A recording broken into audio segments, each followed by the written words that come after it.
Good morning dear student और मेरे सारे पेरेंट्स। मैं सरताज अहमद आप लोगों के बीच फर्स्ट टाइम ऑनलाइन क्लास लेने आया हूँ, क्योंकि मेरी ऑलरेडी बहुत सारी क्लासेस ऑफलाइन चलती हैं। स्कूल, कोचिंग और भी बहुत सारी चीज़ें हैं, तो वहाँ मैं क्लास लेता हूँ। लेकिन मुझे लगा कि जिस तरह से मैं ऑफलाइन लोगों से जुड़ रहा हूँ, तो ठीक उसी प्रकार ऑनलाइन भी लोगों से जुड़ा जा सकता है।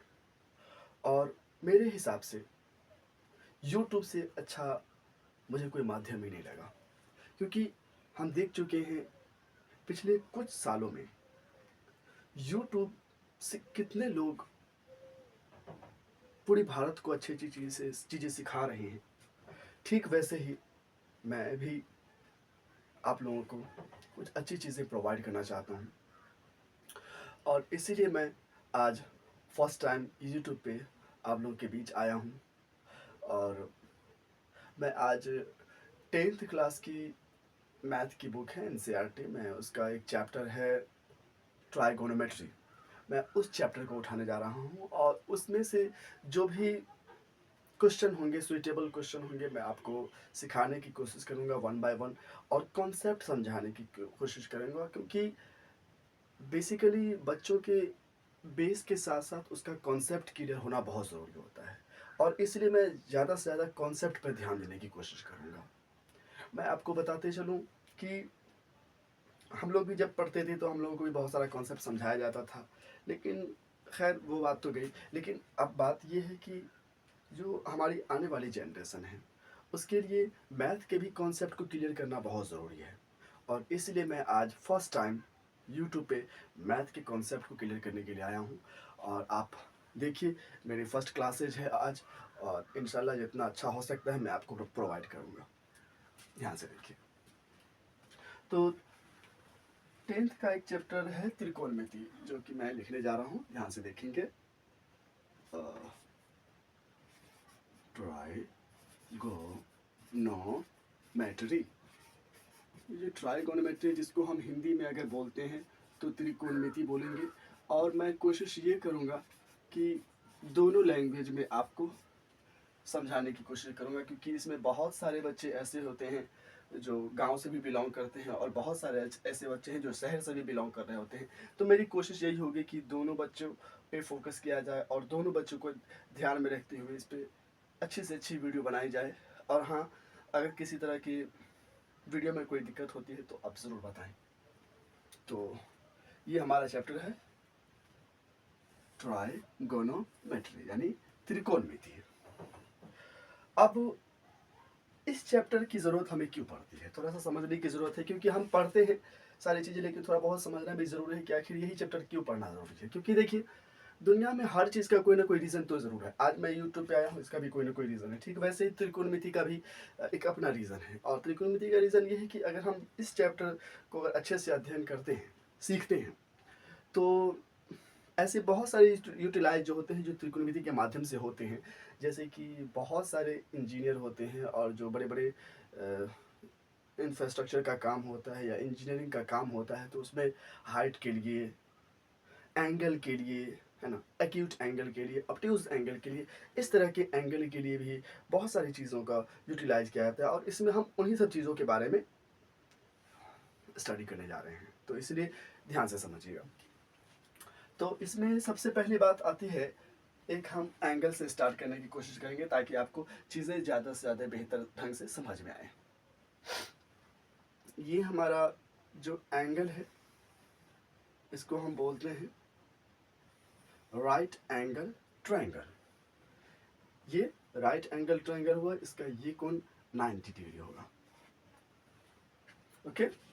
और अगर ये कोण 90 डिग्री है, तो इस कंडीशन में जो हमारा ये साइड कहलाता है, ये हमारा लंब कहलाता है, जिसको हम इंग्लिश में परपेंडिकुलर बोलेंगे। परपेंडिकुलर। और ये हमारा आधार हो, जिसको हम इंग्लिश में बोलेंगे तो बेस बोलेंगे। और ये हमारा कर्ण है, जिसको अगर हम हिंदी में इंग्लिश में बोलेंगे तो हमारा होगा हाइपोटेनियस। हाइपोटेनियस ये हमारा कर्ण हो गया। इसको शॉर्ट में हम एच बोल सकते हैं, इसको शॉर्ट में हम बी बोल सकते हैं, इसको शॉर्ट में हम पी बोल सकते हैं। क्लियर? अब मान लीजिए बात ये उठती है कि मान लीजिए इस कंडीशन में अगर हमने एंगल ही चेंज कर दिया, फिर उस कंडीशन में हमारा परपेंडिकुलर क्या होगा और हमारा बेस क्या हो जाएगा। तो थोड़ा इस चीज़ को भी समझना ज़रूरी है, क्योंकि ये छोटे छोटे कॉन्सेप्ट है जो काम आएंगे आपको। तो अगली बात ये है कि मान लीजिए कि हमारा ट्रायंगल ना इस बार चेंज हो गया, और इस बार ट्रायंगल चेंज होके ये ना रह के हमने ट्रायंगल ये पूछ दिया हमसे कि भाई साहब ट्रायंगल इस बार हम ये रखते हैं। तो उस कंडीशन में जो हमारा लंब कहलाएगा वो ठीक इसके ठीक सामने वाला ये हमारा लंब कहलाएगा, ये हमारा लंब कहलाएगा, और ये हमारा आधार कहलाएगा, और ये हमारा कर्ण कहलाएगा। मुझे उम्मीद है आप लोगों को यहाँ तक बातें समझ में आ गई होंगी। और हाँ, अगर कुछ त्रुटि नज़र आए या गलती नज़र आए तो बताया कीजिए, क्वेश्चन भी किया कीजिए, क्योंकि आपके ही सुझाव से हम खुद को और बेहतर इम्प्रूव कर सकते हैं, इसलिए जितना हो सकता है बताने की कोशिश कीजिए। ठीक है, चलिए अब मान लीजिए कि हमने क्या किया कि इस बार हमने क्या किया, ट्रायंगल वही बनाया, लेकिन इस बार हमने एंगल इसको डाल दिया। अब इस कंडीशन में हमारा लंब कौन कहलाएगा? तो इस कंडीशन में ठीक हमारे ये जो सामने वाला होगा ये हमारा लंब कहलाएगा। बच्चे मैक्सिमम टाइम में इसी में कंफ्यूज हो जाते हैं कि सर ये लंब कब बन जाएगा, और फिर ये हमारा आधार ये रह जाएगा, और ये जो है हमारा वो हमारा कर्ण रह जाएगा। आई थिंक यहाँ तक आप सभी को बातें समझ में आ गई होंगी। तो ये मैं समझाने की कोशिश कर रहा था कि एक ट्रायंगल के जब एंगल कन्वर्ट हो जाते हैं या चेंज हो जाते हैं तो उस कंडीशन में हमारा जो लंब है, कर्ण है और आधार है वो कैसे कन्वर्ट हो जाता है। तो आई थिंक यहाँ तक बातें आपको समझ में आ गई होंगी। अब कुछ फॉर्मूला है, उस फॉर्मूला को भी ध्यान से समझिएगा और इंशाल्लाह आपको सारी बातें समझ में आ जाएंगी। पहला फॉर्मूला है हमारा कर्ण। कर्ण बराबर रूट अंडर लंब का स्क्वायर प्लस आधार का स्क्वायर। इसको अगर हम शॉर्ट में बढ़ाएंगे तो हाइपोटेनस इक्वल टू लंब यानी कि पी का स्क्वायर प्लस आधार यानी कि बी का स्क्वायर। और एक फॉर्मूला है लंब। लंब बराबर, ये जो फॉर्मूला बना है वो एक्चुअली में इसी से बनता है। ये लंब हमारा यहाँ आ जाता है और ये कर्ण इसी साइड रहता है और ये आधार इसके इस साइड आ जाता है। देखते रहेंगे आप इससे। तो लंब बराबर हो जाता है हमारा रूट अंडर कर्ण का स्क्वायर माइनस आधार का स्क्वायर। और इसको अगर हम इंग्लिश में लिखना चाहेंगे तो ऐसे लिखेंगे कि P equal to root under H का स्क्वायर माइनस बी का स्क्वायर। एक लास्ट फॉर्मूला है, इसको भी देख लेंगे आप। आधार बराबर रूट अंडर कर्ण का स्क्वायर माइनस में लंब का स्क्वायर। इसको अगर इंग्लिश में लिखना चाहेंगे तो लिखेंगे हम B equal to root under H का स्क्वायर माइनस पी का स्क्वायर। ये हमारे फॉर्मूला है और इसी फॉर्मूला के मुताबिक हम आगे कुछ छोटे छोटे सवाल को भी समझेंगे और उस पर बेस्ड बहुत सारे सवाल आते हैं, उसको भी समझने की कोशिश करेंगे। अगर आप एक सवाल अच्छे से समझ जाते हैं तो इस तरह के बहुत सारे सवाल को आप आसानी से कन्वर्ट कर सकते हैं, समझ सकते हैं। जैसे कि मान लीजिए हमसे पूछा गया कि कर्ण निकालने के लिए, तो हमने लंब और आधार पता है, हम निकालेंगे। मान लीजिए हमसे पूछ जाए कि नहीं ठीक है, कर्ण निकल चुका है, लंब निकल चुका है, आधार बताइए, तो आधार का फॉर्मूला ला के निकाल देंगे। मान लीजिए अगर हमें पूछ जाए कि आधार पता है, कर्ण पता है, तो लंब बताइए, तो लंब का फॉर्मूला ला के निकाल देंगे। बस यही सब बातें हैं। तो इसको ज़्यादा सीरियस लेके नहीं चलना है, बस दिमाग में रखिए कि ऐसे ऐसे चीज़ों को समझना है। चलिए आगे बढ़ते हैं। तो आगे की बातें ऐसी है कि मान लीजिए हम फर्स्ट क्वेश्चन उठाते हैं। क्वेश्चन नंबर 1 है हमारा कि लंब जो है वो मान लीजिए कि हमारा दे दिया क्या 3 सेंटीमीटर, और आधार जो है वो हमारा दे दिया कितना 4 सेंटीमीटर। और हमसे पूछ रहा है क्या कि बताइए सर कि इसका कर्ण क्या हो जाएगा, कर्ण की वैल्यू क्या हो जाएगी। तो आपको पता है, मैंने फॉर्मूला जस्ट बताया आपको कि कर्ण बराबर होता है रूट अंडर लंब का स्क्वायर प्लस आधार का स्क्वायर। तो लगाएंगे इस फॉर्मूला को, कर्ण बराबर रूट अंडर लंब का स्क्वायर, तो लंब का स्क्वायर प्लस में आधार का स्क्वायर, तो लंब का स्क्वायर प्लस में आधार का स्क्वायर। तो लंब की वैल्यू कितना है 3, तो 3 का स्क्वायर। आधार की वैल्यू कितना है 4, तो 4 का स्क्वायर। 3 का स्क्वायर आपको 9 हो जाएगा, 4 का स्क्वायर आपको 16 हो जाएगा। 16 9 25। 25 का आप अगर गुणनखंड करते हैं तो 5 गुने 5 होता है, तो 1 5 बाहर आएगा, यही 5 का आपका क्या हो जाएगा कर्ण हो जाएगा, 5 सेंटीमीटर आएगा। कितना ईजी से आएगा। बस ऐसे ही अगर हमें बोला जाए कि ठीक है इस बार क्या पूछ दिया जाए आपको कि मान लीजिए कि कर्ण दे रखा है 5 और लंब दे रखा है 3, तो पूछ देगा आधार बताइए। तो उस कंडीशन में देखिए क्या करेंगे। मान लीजिए हमें एक सवाल दे दिया, क्या क्वेश्चन 2 कर दिया इस बार कि कर्ण यही है हमारा, कर्ण जो है वो सेम रह जाएगा 5, और लेकिन जो हमारा आधार है ना वो आधार है हमारा क्या 4 सेंटीमीटर, और हमसे पूछ दिया क्या कि बताइए कि लंब क्या हो जाएगा। तो लंब बराबर हम फॉर्मूला लगाएंगे क्या, रूट अंडर कर्ण का स्क्वायर माइनस में लंब का स्क्वायर, सॉरी आधार का स्क्वायर, आधार का स्क्वायर। तो कर्ण की वैल्यू कितना है 5 है, लगा दीजिए 5 का स्क्वायर माइनस आधार की वैल्यू कितना है 4, तो 4 का स्क्वायर। 5 का स्क्वायर आपको 25 हो गया, 4 का स्क्वायर आपको 16 हो गया। 25 में से 16 घटाएंगे आपको 9 आया।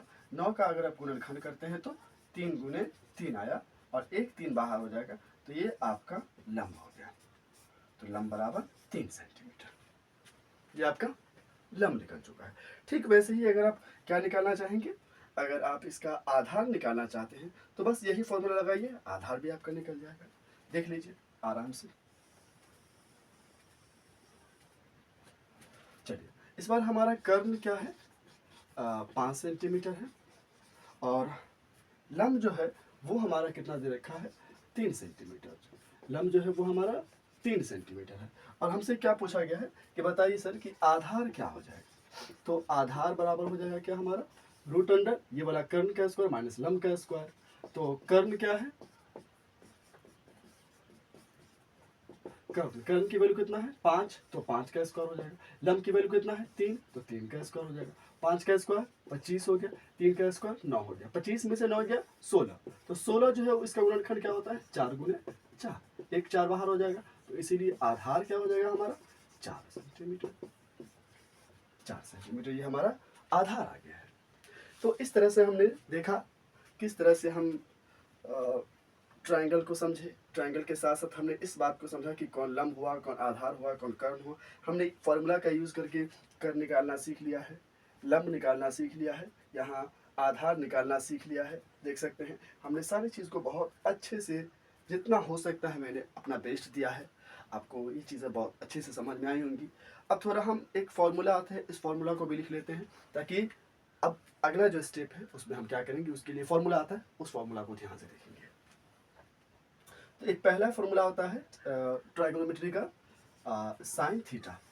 साइन थीटा बराबर होता है लंब बट्टा कर्ण, और इसी का उल्टा होता है कॉसेक थीटा। तो कॉसेक थीटा बराबर कर्ण बट्टा लंब हो जाएगा। चलिए साइन हो गया, कॉस थीटा, कॉस थीटा का फॉर्मूला होता है आधार बट्टा कर्ण, और इसी का उल्टा होता है क्या सेक थीटा। तो सेक थीटा बराबर होता है कर्ण बट्टा आधार। ठीक है, अब आगे चलेंगे साइन कॉस टेन, टेन पे आइए। तो टेन थीटा बराबर होता है लंब बट्टा आधार, लंब बट्टा आधार, और टेन थीटा अगर लंब बट्टा आधार है तो इसका उल्टा होता है क्या कॉट थीटा। तो कॉट थीटा बराबर होता है आधार बट्टा लंब, आधार बट्टा लंब। तो हमने यहाँ तक समझ लिया है, और इसकी जो भी कॉन्सेप्ट था मैंने आपको समझा दिया है, और उम्मीद है यहाँ तक आपको बातें समझ में आई होंगी। और अगर किसी तरह की भी कोई त्रुटि हो, गलती नज़र आती है तो आप ज़रूर बताएं, क्योंकि आप ही हमारे वो ऑनर है जो हमें सजेस्ट करेंगे कि कहाँ गलती हो रही है, कहाँ सही हो रही है। अगर आप हमें बताएंगे कि कहीं पे गलती है, या फिर हो सकता है मेरे समझाने में कुछ मिस्टेक हुई, तो आप उसे भी बोल सकते हैं, क्योंकि इम्प्रूव करना मेरा काम है, और समझाना बच्चों को समझाना भी मेरा ही काम है। तो इसलिए जितना हो सकता है अगर कोई त्रुटि होती है, गलती होती है, तो हमें ज़रूर बताएं। घबराने की ज़रूरत नहीं, क्योंकि आपके ही बातों से हमें और ज़्यादा मोटिवेशन मिलता है और ज़्यादा से ज़्यादा चीज़ें हम इम्प्रूव कर पाएंगे इसमें। फिलहाल के लिए आज की क्लास को बस इतना ही तक रोकते हैं। इंशाल्लाह आने वाले समय में जो भी हमारी वीडियो बनेंगी, क्लासेज इससे आगे जाएंगी। ये हमारी फर्स्ट क्लासेस थी। Thank you.